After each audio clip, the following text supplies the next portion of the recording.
So, you're the pesky mouse. So the rumors are true. A giant gator in the sewers with a Gatling gun.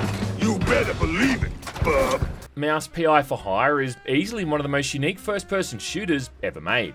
Developed by Fumi Games, it's a lovingly crafted homage to the old rubber hose animation style from the 1930s, also being something of a film noir murder mystery set in the town of Mouseburg. This is different. We're playing as a private investigator named Jack Pepper, who also happens to be a mouse.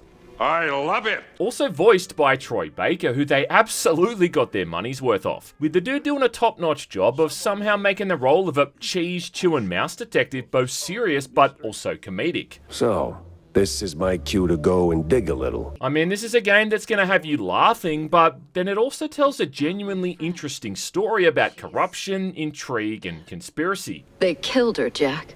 Murdered her. It's got elements of boomer shooters in there with the whole fast movement speed and all these different weapons, not to mention the ever-moving combat flow. But then it also changes gears, and as you're rubbing shoulders with all the various citizens of Mouseburg, unraveling this deeper plot that's spread across the entire town, being about 13 or 14 hours long at least. Sense a strong lead with this one. Now, big shout out to Playside here, who were nice enough to send me a review code for this thing before it launched, where it's been pretty much the only thing I played for about 3 or 4 days straight. And if all you want to know is if this is worth playing, well, then let me just stop right there and say that yes, it is. If only on premise and aesthetic alone, this is absolutely worth checking out. Of course. I mean, I don't think there's even been an FPS game before this that's ever had this combination of elements. Why am I even explaining this? And in fact, the only game I can think of that's had a similar art style is Bendy and the Ink Machine and then Cuphead. But gameplay-wise, this thing couldn't be further from those two if it tried. So let's tuck into this thing like it's a fine brie and talk about it, shall we?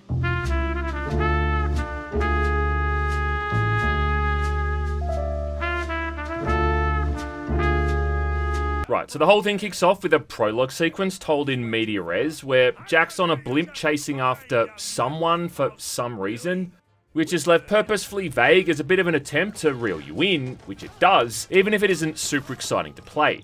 Simply because at this point you've only got 2 weapons with your pistol and your fists, and neither of these are all that great. Yet.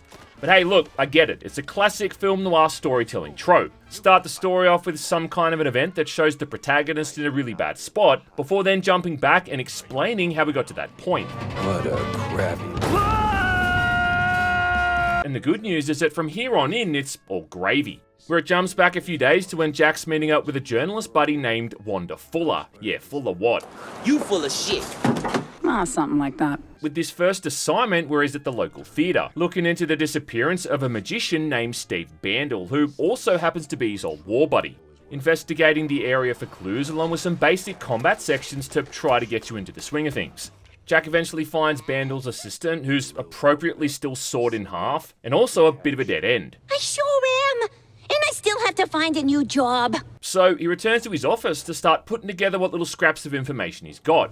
Off to the opera then. With there eventually being like half a dozen different storylines going on all at once, all loosely connected through some key characters and locations. I mean, it might start off with the disappearance of Steve, but then there's also like a subplot going on about the attempted assassination of a politician named Cornelius Stilton. Yeah, voiced by a guy doing his best John Huston impression. You were a real wild card, my boy. Quite the performance, as always.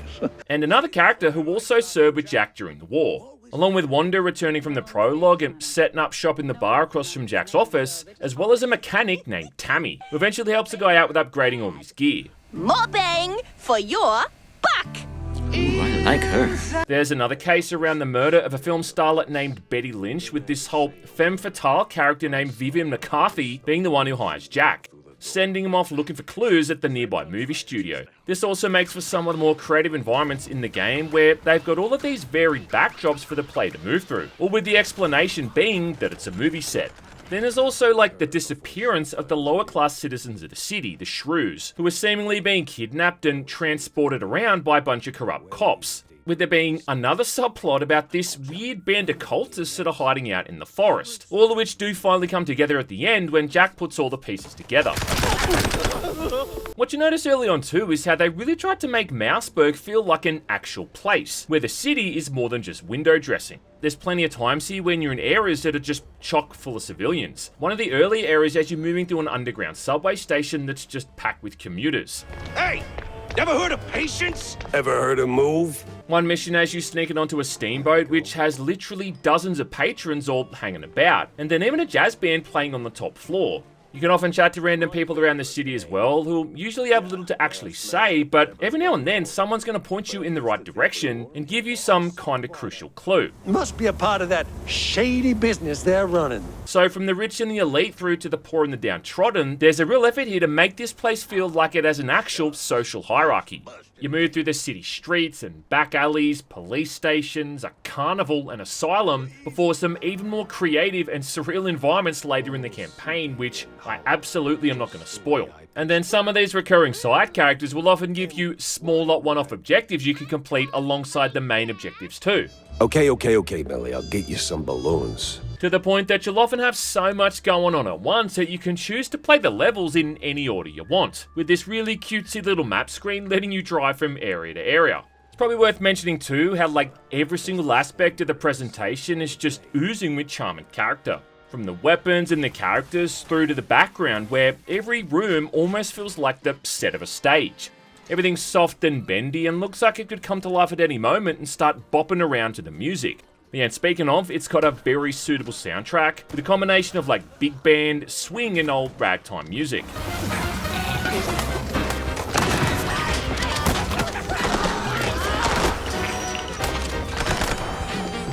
A lot of the time, I just found myself standing there and staring off into the distance, just admiring how good the whole thing looks. And it kind of seems like they've deliberately tried to make the backgrounds soft and out of focus as well, all to replicate the style of those watercolor paintings we saw in those old cartoons. It's the smaller details which really bring the whole thing to life though. Like hit someone with your varnisher gun or an acid barrel and you'll see their skin melt off, revealing the bones underneath. Or blast them with an explosive and they'll turn to ash. Wise guy, huh? With your heads up display, you've got this little animation for your bullets, and these things even grin maliciously when you're firing weapons. And then the health indicator on the other side of the screen gets more beaten up the lower it gets, just like in old shooters from the 90s. And whenever you're wearing armor, it's suitably updated as well. I also like how when you reload your weapons, they bounce and bend around like they're made out of rubber. And with the reload for the shotgun in particular, it's just Jack jamming a bunch of shells into the thing at once. Even just the way your car bounces up and down as you're driving around the map, you know, heading to whatever your next objective is, it makes it feel like every single possible aspect in this game that could have been animated has been animated. Oh yeah, plus it's all hand-drawn stuff too. You know, just an immense amount of overall talent that's clearly been put into it. Which is such a welcoming sight too in an era where AI slop is permeating so many forms of media. There's also so much charm in the writing too, with it being constantly full of little references and homages, some of which are so quick that it's entirely possible to miss them. Mamma mia! I'm never gonna financially recover from this. I mean, there's a random reference in there, for instance, to young Frankenstein. I'm Igor. Igor? Not Igor? No, it's pronounced Igor. Along with a super obscure one from Goodfellas. All right. I'm gonna go get the papers, I'm gonna go get the papers. Well, how about one of the weirdest ones, which seems to be referencing that old potion seller video off YouTube? You can't handle my potions.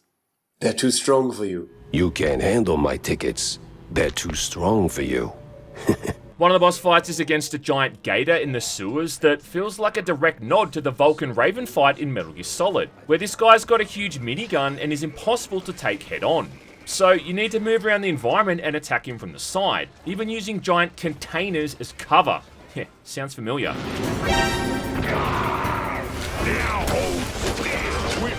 And I swear that one of the tracks that plays during combat is also a homage to the music from Cowboy Bebop.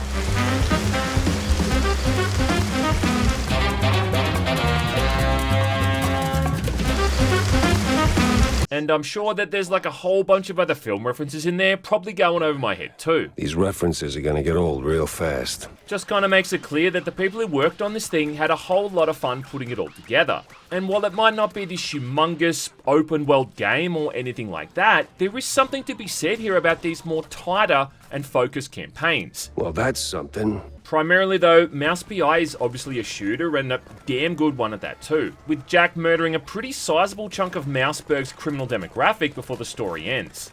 Definitely plays things pretty safe though when it comes to the weapons, with nothing really jumping out as being super original or unique, but all of these are still quite effective and fun to use, which is what matters most.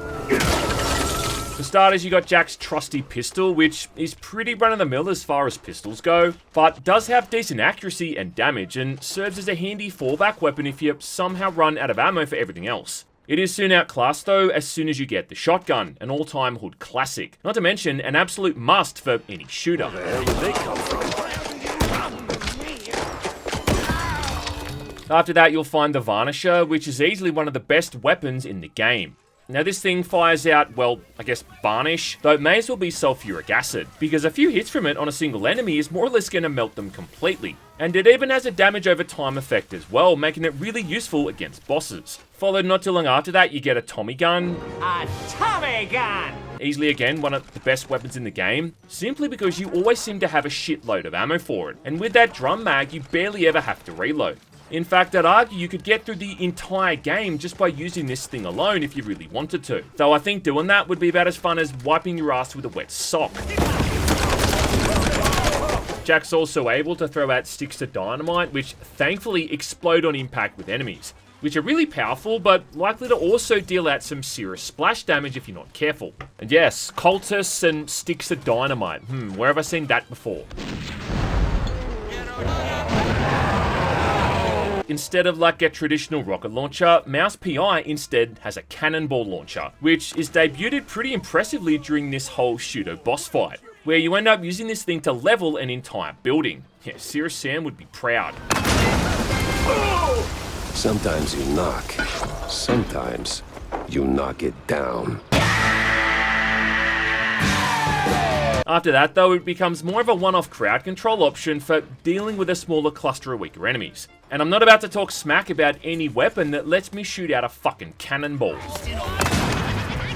What I actually found to be one of the least effective weapons is weirdly what's essentially this game's version of the super shotgun. Now this is a double-barreled beast you get about halfway or so into the game, which also has the ability to set enemies on fire. And I mean, it sounds like a good old time. The only thing is that the ammo capacity is super low. And then also consider that so many enemies prefer to hang back and shoot you from a distance. So it's not that it's a bad weapon, it's more that it just can't compare with the overall effectiveness of something like the Varnisher or a Tommy gun.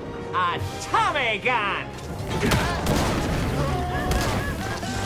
The final few weapons are interesting, but also do seem kinda gimmicky. Like this one that's quite literally just a brain in a jar that fires out what I guess a brain rays that then causes enemies' heads to explode. There's a portable freezer gun which turns enemies into ice. Freeze.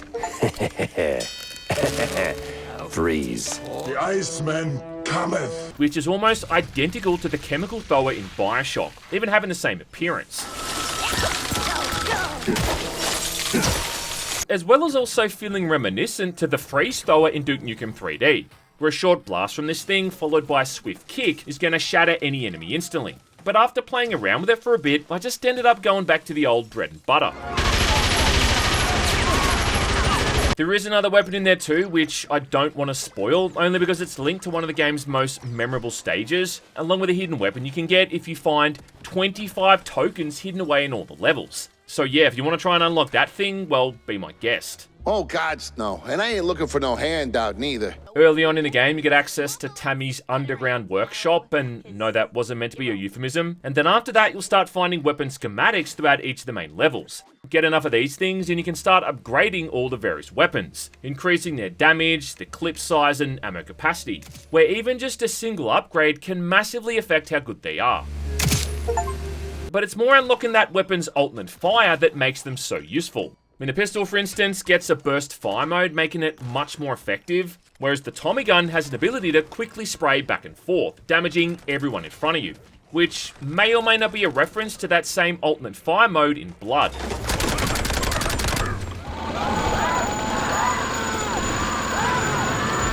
But what's most awesome is how these all get visual upgrades, with little bits and bobs now attached to the weapon itself to show that it's been improved. As for the actual combat, well, it's got that whole arena aspect to it, where you enter an area and then enemies all spawn in to attack you. Always coming out of doors conveniently marked with a skull on them, which may as well just be a giant glowing neon sign saying "Bad guys here," where it's just a matter of then staying mobile around the area and taking everyone out before you then head on to the next. Enemies are usually just some variant of mice armed with either a shotgun or a Tommy gun, along with guys that run up to you with a melee weapon. Then there's these bigger, bulkier mice that definitely take their vitamins that are able to stun you when you hit, along with a few different flying variants. Once you've seen a few of them though, you've pretty much seen all there is. I mean, you're taking on all these different factions with the mobsters, the corrupt cops, and the cultists. However, they're still the same enemy types, just with a different appearance. I mean, the cultist with the shotgun behaves exactly the same as the cop with the shotgun does. Savvy? Got the gist. Go underwater, for instance, and they're now even wearing diving suits. It's the combination of swapping between guns though, along with the other elements in the environment that keeps things interesting. For instance, how like every single area has some kind of an explosive barrel or barrels placed around, be it fire, acid, or cryo. Now, fire and acid barrels obviously burn enemies over time, but the cryo barrel does you one better by freezing them solid, where a single shot after that is enough to break them. I must break you. Throughout the areas, there's often hanging objects too, like steel girders or anvils, which you can even shoot and drop on someone standing underneath it. Classic. And then on top of all of that shit, there's a bunch of power-ups in here as well, like eating hot peppers, which somehow makes all of your bullets turn into incendiary rounds. Makes sense? Along with another power-up where Jack swills down a quick cup of coffee and then can somehow shoot bullets out of his fingers, which, again, makes sense. This is, excuse me, a damn fine cup of coffee. At a few other key moments, you can chug down an entire can of spinach, giving you this sort of rage mode where your punches do way more damage, where I don't think I even need to explain that reference. You got a kick move here as well, which is handy for kicking barrels, but also just kicking enemies directly, which often stuns them for like a second or so and leaves them open to an attack. In fact, you more or less have to do this against enemies armed with shields. Early on as well, you don't have all that many moves outside of just running, jumping, and shooting, but you soon get the ability to double jump, which alone makes getting around the area a lot faster and easier. Works like a charm. Then shortly after that, Jack learns how to use his tail as a rotor, slowing his descent when falling, making it necessary for getting across large gaps, and also working on jets of air, shooting you up into the sky. You'll also get the ability to use the tail as a sort of grapple to latch onto and swing off hooks, along with finally the ability to wall run. Why am I even explaining this? And my only complaint there with all of this is that it just never feels like it fully utilizes these mechanics in the combat arenas as often as it could. I mean, those few times that you do get to grapple or wall run around during combat are the absolute highlights, and it really just needed far more of that stuff. Like I said before too, it definitely takes a bit of time to get into the swing of things, especially with that prologue and the earlier stuff, which can be kinda slow. But once you've gotten to that point and you've got a few upgraded weapons to play around with, is where the combat really starts to shine. You enter an area, see all those enemy spawn doors along with the barrels and other objects lying around, and immediately start to map out a plan in your head. It's not always just about running in the front door and shooting things up either. I mean, you can do that if you want, sure, but you're often given different approaches there as well. Early on, for instance, Jack has to sneak into the opera, and you've got the immediate option there to simply pay one of the waitstaff to get you in. Say, big guy, any way to get upstairs without rubbing shoulders with the crowd? But if you explore your surroundings, you'll also find a hidden vent, which you can crawl through to get there yourself. Yeah, crawling around dark vents to make your own routes. What is this, Deus Ex? Later on too, you're given a similar choice when trying to get into a police station. I feel like a super spy. Often you'll have to find keys or flip switches to progress onward, and certain walls can be destroyed with explosives, where about the only thing I don't like there is how the game always blatantly tells you which walls these are. I mean, just have faith in the player that they'll be able to find this stuff themselves without a literal sign on every single one of these telling us which is which. If the game wasn't in black and white, I'm convinced they'd have used yellow paint here. I guess my point though is that it's not just this generic shooter where all you do is mindlessly go from room to room. And every single level is packed full of secret areas to find as well, like with these little figurine things that are very Doom 2016.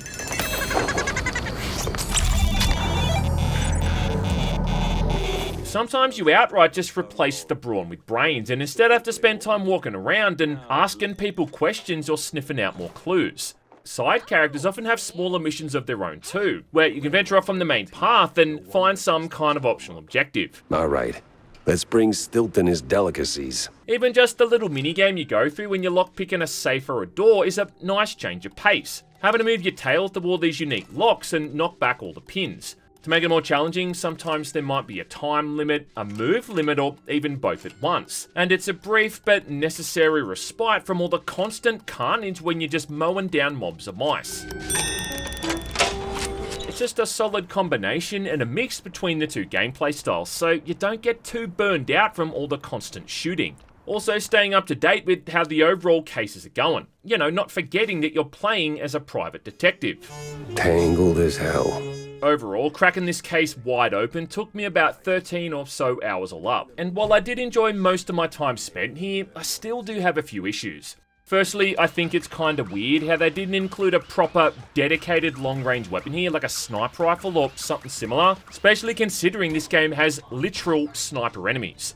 While most of the enemies are perfectly fine to deal with here, I did find that those with ranged weapons, mainly the Tommy gun enemies, fire bullets out in this really wide and random arc, to the point that you often can't avoid taking a hit, which means that when you're playing on hard mode, it's more about taking them out as quickly as possible, as opposed to your mobility really meaning all that much. Oh yeah, and on that note too, the difficulty modes seem a bit unbalanced. I did experiment a little bit with these, and I found that normal mode was just way too easy, almost completely without any challenge. But then on hard mode, you get absolutely fucking melted at times, because enemies move and fire their weapons faster, along with doing more damage. Far as I could tell as well, there's not even really any reason to play on hard to begin with. I mean, you don't get any achievements for beating the game on that mode, and it's not like you get more cash or items either. I'm sure there's a nice, rational explanation for this.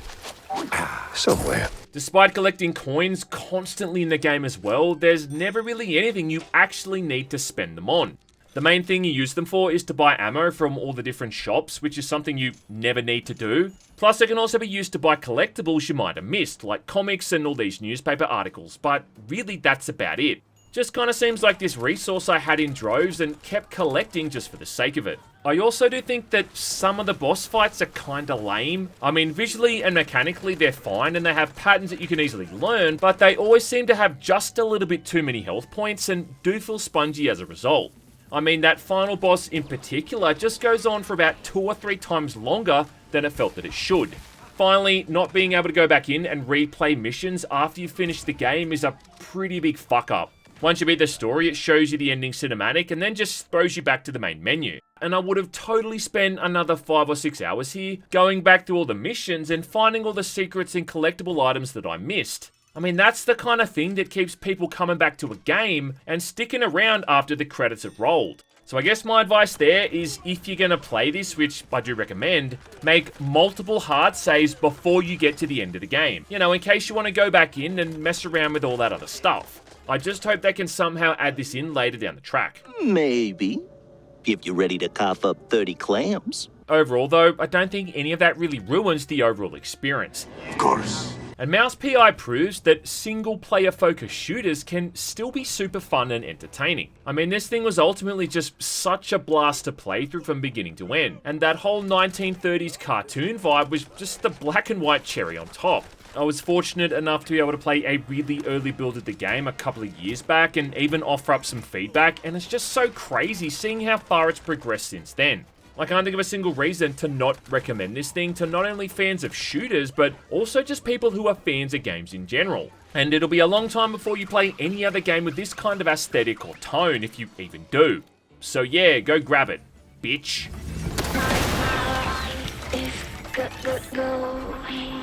Mine's already gone, sweetheart.